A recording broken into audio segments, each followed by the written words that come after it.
A lot of this has to do with people who just didn't feel motivated to show up and vote.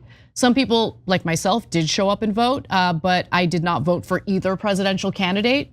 And so huge swaths of Latino voters specifically decided, I'm not gonna vote for a presidential candidate here.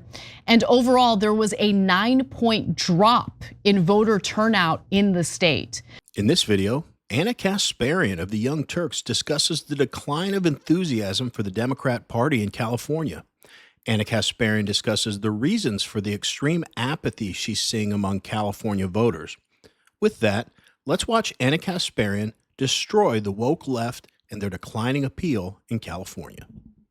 Now that the election results are finally in California, a state that takes a notoriously long time to tally everything up, Golden State Democrats are a little worried about a clear right-wing shift among voters who used to be dependable Democratic voters. Now, it's not necessarily a right-wing shift. It's more that these are voters who aren't showing up to cast their ballots for Democrats anymore.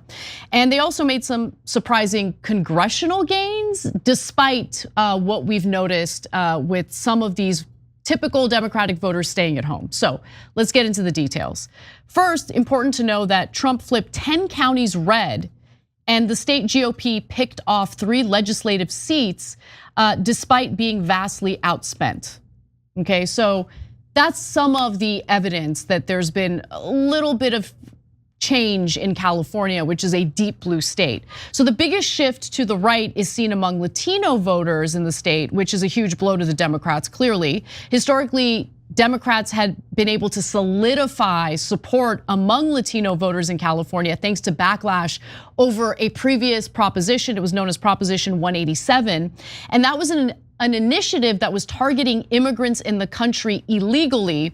And that moved Latino voters decisively toward the Democratic Party. However, now polling suggests that the Prop 87 era is over.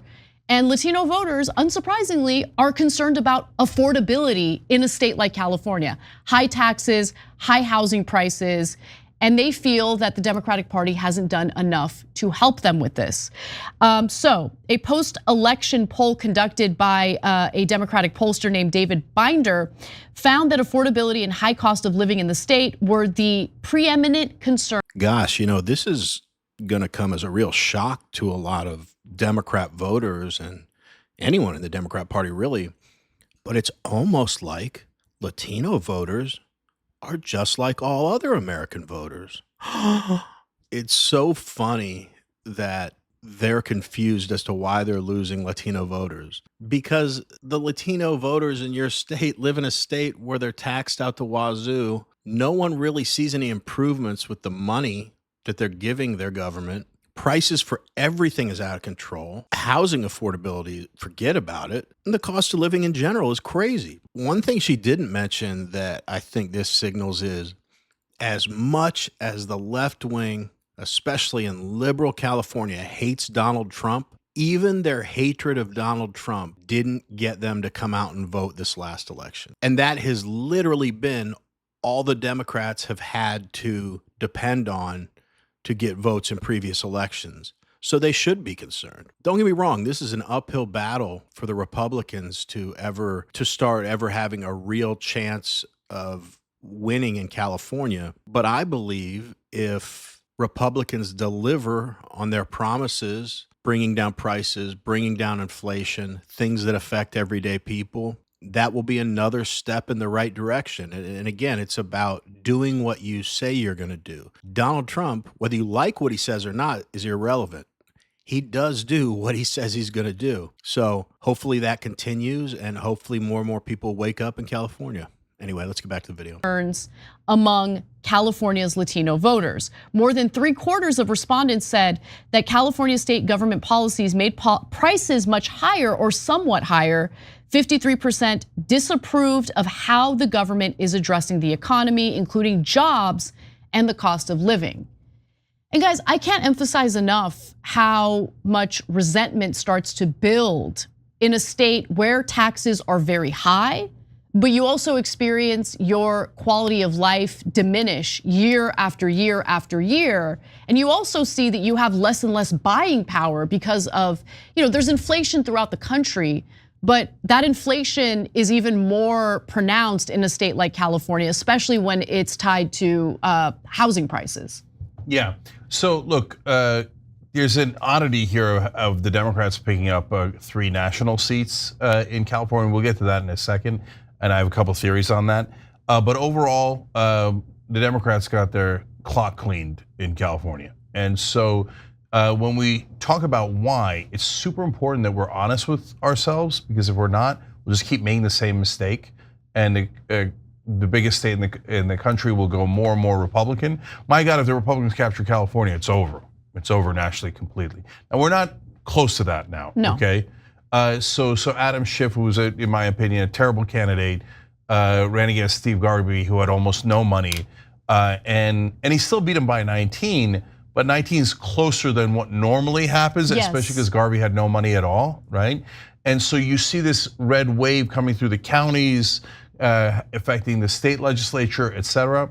And so when you ask them why they're going in this direction, the economy is a big part of it. Right. Like, so, and to me, the most critical stat, I don't know if you were gonna get to this, Anna, but Trump only picked up 75,000 votes in California in this election. But Kamala Harris, the Democratic leader, lost 1.8 million votes from Joe Biden. Yes, that's true, yep.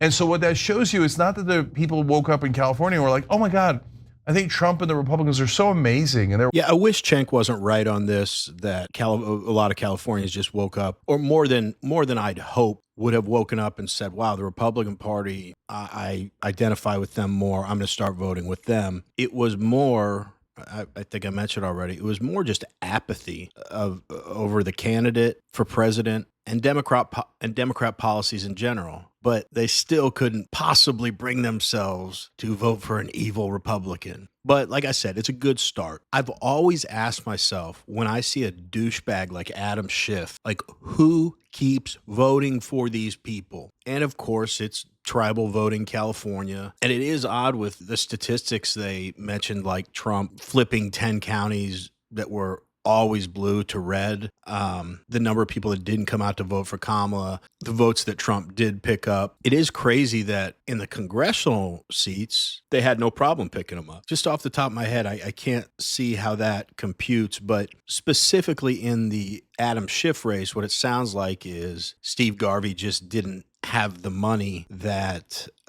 Adam Schiff did. So the Democrats did what they do best, which is throw money at problems, and this time it worked. I remember when I was living there, guys, this was probably going on 10 years ago now. I worked in the medical field and worked with a lot of surgeons, and I was on a trip with a surgeon, and just casually out of nowhere, he's like, you know what I was thinking? He said, if you make $100,000 a year to live in California, I don't think you can afford a house. That was like 10 years ago. 6-figure job used to be like the dream, man. That was like amazing. If it gets you anything in California, you're going to be sacrificing on other things because your payments are going to be so high, and it's going to be very far from your dream home. So think about how much money you have to make to have, 75% of the dream home that you wanted versus most other states in the country. It's bananas. And you get absolutely nothing for all the taxes you pay. And they wonder why people are apathetic or just completely not interested in voting for them anymore.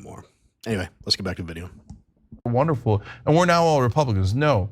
But they woke up and said, the Democrats haven't done something for me in so long that no, I'm not going to go vote for you because I have to, or it's my moral duty, or you're going to yell at me. No, you didn't deliver, so I'm not voting for you. That's exactly right. Yes. So Harris got 1.8 million votes less than Joe Biden did in 2020 in the state of California. And so, look, a lot of this has to do with people who just didn't feel motivated to show up and vote. Some people, like myself, did show up and vote, but I did not vote for either presidential candidate. And so huge swaths of Latino voters specifically decided, I'm not gonna vote for a presidential candidate here.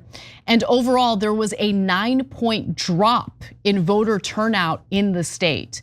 Now, a Republican consultant by the name of Mike Madrid says, I really want people to understand that the lack of voting, the lack of civic engagement is in and of itself a political statement. I totally agree with that. He continues. They finally left the bad relationship where this person is telling them over and over, I understand you, I get your needs, I hear what you're telling me, but then does not produce over and over and over again. Now they're finally saying, you know what, I'm out. And then the final statement from Mike Madrid is, in many ways, that's worse for Democrats. And this is so true. They really do have a hill to climb here, because they're not going to be able to get those voters back until they establish trust. So there's a really big burden on them, especially when the primary driver of affordability is housing. It's not like you can solve this by the midterms. And so this piece focuses on the uphill battle for Democrats in the state of California leading into the 2026 midterm elections. And by the way, in 2026, California is electing a new governor. If you like watching videos like this one, like and subscribe. We'd really appreciate it. Let's get back to the video. So we'll see how that all plays out. But there are the ballot initiatives as well, because I think that's where it's become abundantly clear that voters in California have reconsidered their more left-wing positions on certain issues. So California voters actually approved 8 out of the 9 general election ballot measures endorsed by the state's Republican Party. The 9th, they just remained neutral on, and that was the one that would amend California's state constitution to protect gay marriage. Also, Prop 36, which imposes stricter penalties on some theft and drug crimes, easily passed with 70% of voters in favor of it. And that reversed a decade-long trend in the state of California that embraced criminal justice reform and basically went against the more tough on crime policies. Yeah, 9-point drop in voter turnout in California. And that gentleman who was saying the lack of voting is a political statement. Yeah, if you think about it, if you've heard for your entire lifetime from the Democrat Party, I understand you, I hear you, I promise you, but they never ever deliver. I can't believe it took this long. It's the same story every time with Democrats.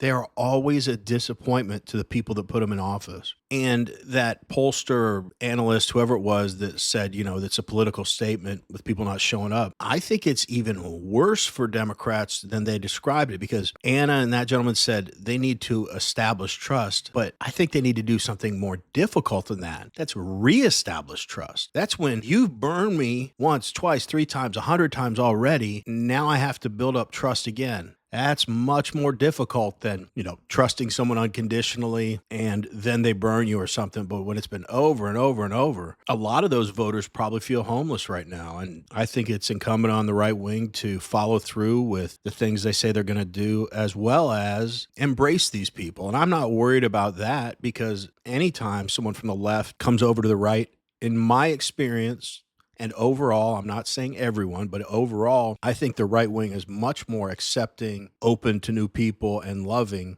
So I think the Republican Party just needs to keep doing what we've done in that aspect and welcoming people that previously hadn't voted our side of the aisle. Keep treating them the way we have. Last thing, they mentioned again that they're going to vote for a new governor soon, and Anna said, "Thank God," which Newsom is the worst. But what blows my mind is, with all those numbers that they just read off about the voter apathy for the Democrat Party in California, why on God's green earth would you ever run Kamala Harris to be your candidate? She is a major part of the reason people are apathetic in California. Oh, I said last thing, but one more thing. They talk about, for the first time in like 10 years, they voted on measures that made stricter penalties on crime. Who'd have thought that would be a good thing? Actually punishing people for committing crimes. I mean, that makes me very happy, not because it's a right-wing policy or more of a right-wing position. It makes me happy because hopefully, if we get more of these measures voted in California, people will start to feel safer there. And I've discussed in other videos, people do not feel safe there. And criminals will be punished, and they won't be incentivized to, hey, you tried once and failed at whatever crime, we'll let you right out and try again. Best of luck. But we want to hear from you. What do you think about what Anna and Cenk are saying about the declining love for the Democrat Party in California? Let us know. Anyway, as always, we really appreciate you watching, and we will see you on the next one.